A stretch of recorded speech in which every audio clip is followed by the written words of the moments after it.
साध्वी प्रज्ञा ठाकुर सांसद बन गई। वो इस दिन का, इस देश का काला दिन था वो, जिस दिन उनके निर्वाचन की सूचना मिली। आपको याद होगा कि प्रधानमंत्री जी पर इतना दबाव था साध्वी प्रज्ञा को लेकर कि प्रधानमंत्री जी ने संसद भवन के अंदर जब संयुक्त अधिवेशन चल रहा था दोनों सदनों का, तो साध्वी प्रज्ञा की तरफ चेहरा नहीं किया और कहा कि मैं देखना नहीं चाहता हूं।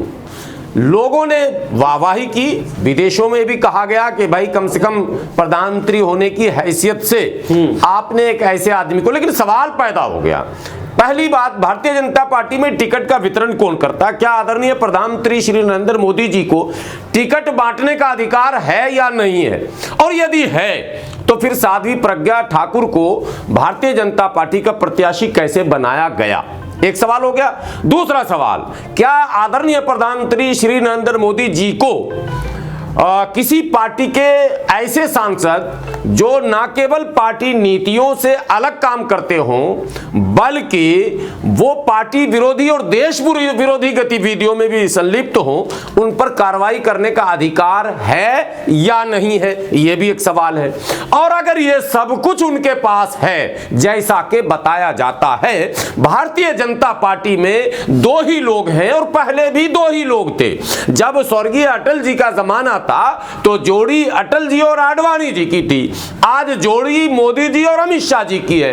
तो सारे फैसले अगर लेने में ये दोनों जोड़ी स्वतंत्र हैं और सारे अधिकार इनके पास मौजूद हैं, तो साध्वी प्रज्ञा ठाकुर पर कार्रवाई क्यों नहीं हुई?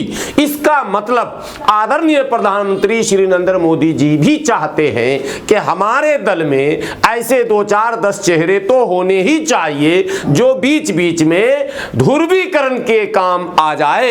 इसीलिए आपको पता है कि मैं जहां का हूं वहां के भी सांसद महोदय, जिनको आप गिरिराज बाबू कहते हैं प्यार से, वो भी इसी बयान के लिए प्रसिद्ध हैं, जाने जाते हैं। और ऐसे 2-4 और नेता हैं, कर्नाटक के भी एक मशहूर युवा नेता है, आपको पता है।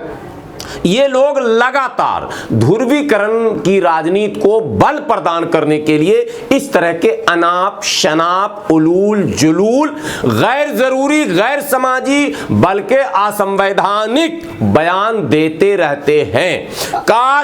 काश विपक्ष का नेता कोई ऐसा होता जो इन लोगों के इस बयान पर चक्का जाम कर देता, सत्ता को हिलने से रोक देता, सदन को चलने से रोक देता, भाजपा को लाजवाब कर देता। अफसोस ये है कि भारतीय लोकतंत्र में जहां सत्ता के अगुवाई करने वाले दल इस देश को निरंतर जाति और धर्म के नाम पर उलझा रहे हैं, वहीं विपक्ष के नेता भी कहीं ना कहीं उसी पिच पर जाकर खेल रहे हैं। असल में इनका पाकिस्तान प्रेम बहुत प्रसिद्ध हो चुका है, जगजाहिर हो चुका है। और सच्चाई भी यही है कि ये ISI सर्टिफाई मार्क, जो ISI संगठन है पाकिस्तान का, बदनाम संगठन है, लेकिन बगैर उसके सर्टिफाई हुए कोई माल मार्केट में चलेगा नहीं। आपको पता ना ISI मार्क का? तो ISI जो हमारे लिए प्रतिबंधित संगठन है, जो भारत को तोड़ने, कमजोर करने का काम करता है। दुर्भाग्य से भारत में जब तक कोई कंपनी में ISI मार्का न मिलेगा वो चलेगा नहीं। तो भारतीय जनता पार्टी में ये सब नेता जो है वो ISI मार्का है। ये पाकिस्तान प्रेम इस तरह दिखाते हैं। अगर तुम्हें ये पसंद नहीं तो पाकिस्तान चले जाओ, तुम्हें वो पसंद है, अरे भैया पाकिस्तान क्यों जाऊं ये तो बताओ। पाकिस्तान में है क्या तुम्हारा या हमारा? दोनों बात बताओ, हमारा भी बताओ, तुम्हारा भी बताओ। अगर तुम भेजना ही चाहते हो तो सांस्कृतिक दृष्टिकोण से इंडोनेशिया हमारा जो है बड़ा मित्र है। कहते हैं ये लोग, हमने देखा नहीं, मैं गया नहीं हूं, कहते हैं लोग कि वहां रामायण भी होता है, वहां रामचरितमानस भी पढ़े जा रहे हैं, लोग कह रहे हैं वहां रामलीला का बाज़ाब्ता 10 दिन का जो यहाँ होता है, तो वहां सांस्कृतिक दृष्टिकोण से समानता है। और ये भी कहते हैं कि वहां प्राचीन सारे मंदिर हैं, सुरक्षित हैं, वहां के मुसलमान जो है वो सब कुछ धरोहर को संजो कर रखे हुए। भैया तो हमको इंडोनेशिया क्यों नहीं भेजते हो जब भेजना ही है तो? हालांकि तुम्हारे बाप ने पैदा नहीं किया, किसी के बाप ने, मैं चैलेंज देकर कह रहा हूं, कोई माई का लाल भारत में ऐसा नहीं है जो किसी एक मुर्गी को भी पाकिस्तान भेज सके। बात समझिए, बगैर परमिशन के। मुर्गी भेजने के लिए भी एक प्रोसेस है लंबा चौड़ा, बोल देना आसान है, और किसी इंसान को तो आप भेज ही नहीं सकते जब तक कि उसकी इच्छा नहीं होगी। न ऊपर भेज सकते न पाकिस्तान भेज सकते हैं, लेकिन भेजने की बात जब आती है तो ये हमेशा पाकिस्तान का नाम लेते हैं। पाकिस्तान का नाम लेना भी इनके एजेंडे में इसलिए है कि पाकिस्तान के नाम से भी इनको वोट मिलता है। गाय के नाम से वोट मिलता है, पाकिस्तान के नाम से वोट मिलता है, हिंदू मुसलमान के नाम से वोट मिलता है, और इस तरह के तमाम उन नारों को रटा दिया गया है जिससे इनको वोट मिलता है। पर सरवर जी, आपने एक बात कही, कहा कि प्रधानमंत्री शायद खुद चाहते हैं कि उनकी पार्टी में कोई ना कोई ऐसा नेता रहे जिससे उन्हें राजनीतिक लाभ हो सके। हाँ, पोलराइजेशन होता रहे। हाँ। प्रधानमंत्री ने खुद कहा था कि मैं मन से माफ नहीं करूंगा, और ये पहला मामला नहीं है। इसके बावजूद भी यही साथ प्रज्ञा ठाकुर एक के बाद एक बयान देती रहती हैं। अब फिर बयान आया है, क्या इसके पीछे की वजह क्या है? प्रधानमंत्री समझना नहीं चाहते, उन्हें पता नहीं चलता कि अब फिर से ये गलती की है, क्योंकि अभी भी पार्टी में बनी हुई है वो। प्रधानमंत्री जी को भी खबर है, मीडिया को भी खबर है, सबको खबर है। अब आप देखिए कि एसटी हसन ने एक बयान दिया, डिबेट हुआ। सलमान खुर्शीद ने बयान दिया, डिबेट हुआ। लगातार चल रहे के नेता ने वो जो डर वाले बयान दिए थे, अब्दुल बारी सिद्दीकी, डिबेट हुआ। लेकिन साध्वी प्रज्ञा ठाकुर पर डिबेट नहीं हो रहा। हाँ, एक फायदा हो रहा कि डिबेट हो रहा है एसटी हसन पर, लेकिन मुद्दे उठ रहे हैं साध्वी प्रज्ञा ठाकुर के।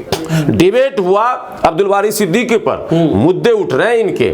चूंकि पैनलिस्ट तो सब तरह के जाते हैं, हम लोग भी चले जाते हैं, इसमें भी आवाज गिरा दी जाती है। तो नहीं, गिराना उठाना तो अपनी जगह, लेकिन मुद्दे उठ रहे हैं। लेकिन मीडिया बाज़ाब्ता उस नाम पर डिबेट नहीं कराती। ये दुर्भाग्य तो है। मीडिया से कोई शिकायत नहीं है। शिकायत सरकार से यह है कि प्रधानमंत्री देश का प्रधान है, देश का मालिक। अगर प्रधानमंत्री जी को यह खबर है कि दिल से माफ न करने वाली वही जो कैंसर का इलाज गौमूत्र से कर रही थी, वही जो पहले ही बम धमाके में जेल में रह चुकी है, वही जो भारत में हिंदू राष्ट्र का मतलब बता रही थी कि कोई भी मुस्लिम, क्रिश्चियन और सिख, बौद्ध कोई रहेगा ही नहीं, हिंदू धर्म को मानेगा तो रहेगा, नहीं तो नहीं रहेगा, वैसे को आपने टिकट दे दिया, जितवा दिया, और अब आप उसको रखे हुए हैं पार्टी में। ये इस बात का प्रमाण है कि कहीं ना कहीं से पर्दे के पीछे से आपकी भी इच्छा ये जरूर है कि ऐसे लोग हमारे दल में रहें। देखिए, सबसे पहले साध्वी प्रज्ञा ठाकुर को एक संदेश दे दिया जाए कि मुसलमान कोई मूली, गाजर मूली नहीं है कि तुम्हारे मैंने तेज चाकू से कट जाएगा या डर जाएगा। मुसलमानों का इतिहास रहा है और हमेशा उस पर जुल्म हुए हैं, 47 से आज तक का इतिहास है। लेकिन इन्हीं चैनल के लोग और यही कथित तौर पर हिंदूवादी संगठन आज भी कहते हैं कि जनसंख्या तेजी से बढ़ रही है, जबकि कई लाख मुसलमानों का कत्लेआम, नरसंहार हुआ है। एक दो जगह नहीं हुआ, कई जगहों पर हुआ। बहरहाल, इसलिए ये चाकू फाकू की बात तो करो ही मत। दिल्ली में जितने चाकू छुरी वाले ये सब मैंने बनाने और धार लगाने वाले हैं, ये पूरा पेशा ही उन्हीं का है। इसलिए जो लोग बनाते हैं, जो लोग धार लगाते हैं, उन्हीं को तुम क्या डराओगे उस चीज से। ये तो एक बात हो गई। दूसरी बात, साध्वी प्रज्ञा ठाकुर को कम से कम एक मौका मिलता। देखिए, अल्लाह ना किसी को मौका देता है जिंदगी में बदलने का। हम लोग भी आज जहां पर हैं, कल वहां पर नहीं थे, कहीं और थे, हालात बदले, मौका मिला है। आप जैसे लोग हमारी बात उठा रहे हैं, पहुंचा रहे हैं, तो मौका अगर मिला है तो उसको सुधार लाना चाहिए था। लेकिन बदकिस्मती यह है कि जिस आतंकवादी को लोकसभा तक पहुंचा दिया गया, आतंकवादी मैं कह रहा हूं, अभी साबित तो नहीं, नहीं, साबित क्या, सारे सबूत मिले हुए, साबित कैसे होगा जब इतनी मैंने बयानबाजी के बाद जिस पर कार्रवाई ना हो, जिसका विरोध ना हो, उसको साबित क्या कीजिएगा। जज भी डर से बेचारा न्यूज, आप कोर्ट से पहले थोड़ी कह सकते हैं, आरोपी है तो आरोपी कह सकते हैं। हमारे लोगों को कैसे कहते हैं? हाँ। सिर्फ आप मुलजिम पकड़ते हैं और सबको तो आपने आतंकवादी का और ISIS और ना जाने किस किस संगठनों से आपने जोड़ दिया। साबित हो गया क्या? 15-15 साल पे मुसलमान बाहर आया जेल से, 20-20 साल में आया निर्दोष साबित होकर।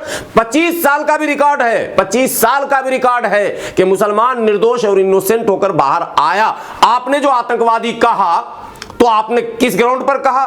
आप क्या उसका भी कुछ कंपनसेशन जुर्माना देंगे क्या? नहीं। इसलिए हमें यह अधिकार है according to TV channel, according to वो तथाकथित हिंदू संगठन, अकॉर्डिंग टू कॉन्स्टिट्यूशन का ही है ना टीवी चैनल कौन सी? नहीं, कॉन्स्टिट्यूशन में तो वो मुल्जिम है, लेकिन जो माहौल बनाए जा रहे हैं हम मुल्जिम नहीं कहेंगे उनको, क्योंकि हमारे लोग जो मुल्जिम होते हैं उनको तो आप मुजरिम घोषित करते हैं, चिल्लाते हैं, और जबकि वो मुजरिम होते नहीं और ये है इसलिए कि किताबें 20 लिखी जा चुकी हैं, इनके ऊपर किताबें लिखी गई हैं, रिसर्च हुए हैं। कसाब वाला जो मामला था, मुंबई हमला, और उसमें जो एटीएस प्रमुख मारा गया करकरे, तो करकरे के ऊपर जो किताबें लिखी गई हैं, करकरे ने ही तो पकड़ा था साध्वी प्रज्ञा को, करकरे पर ही तो आरोप लगाई थी साध्वी प्रज्ञा मैं शराब दी हूं, ये उसका बयान है, ऑन रिकॉर्ड बयान है कि मेरे शराब से वो मर गया।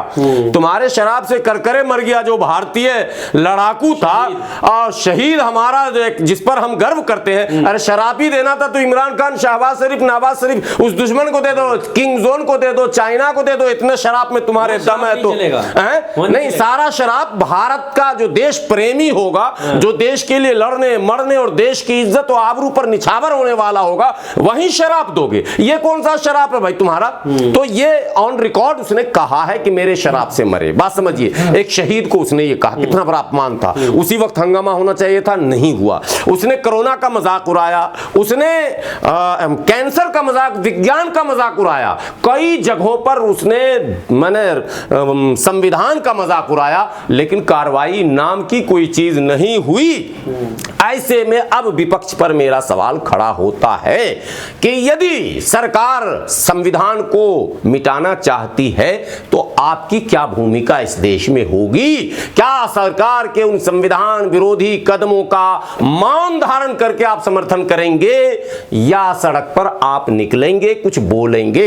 एक दो घटनाएं नहीं है इस देश की, केवल साध्वी प्रज्ञा ठाकुर चाकू नहीं निकाल रही है, यहां ऐसे ऐसे संत हैं जिन्होंने तलवार वितरण किया। इससे पहले त्रिशूल वितरण हुआ इस देश में, कांग्रेस के शासनकाल में भी हो चुका है यह घटना। आपको पता है जो नाली में भागता हुआ मेरा परवीन तोगाड़िया, वो क्या कहते हैं, त्रिशूल बांट चुका है घर घर। और आपको इस देश में ऐसे ऐसे नारे लगे थे कि मुसलमानों के दो ही स्थान, कब्रिस्तान या पाकिस्तान। तो ये सारी चीजें हो रही हैं निरंतर, लगातार। लेकिन हम लोगों को पता है, देखिए जो मनुवादी विचारधारा के लोग, मुझे लोग कहते हैं कि आप भाजपा के साथ साथ कांग्रेस का भी विरोध करते हैं।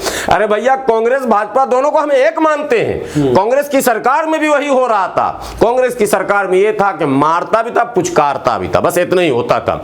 ये भाजपा जो है वो पुचकार नहीं रही है। अब कुछ पसमानदा असमानदा के नाम पे कुछ बोलना, नया नया कांड शुरू हुआ पुचकारने का, लेकिन बहरहाल वो चीज नहीं जो कांग्रेस में था।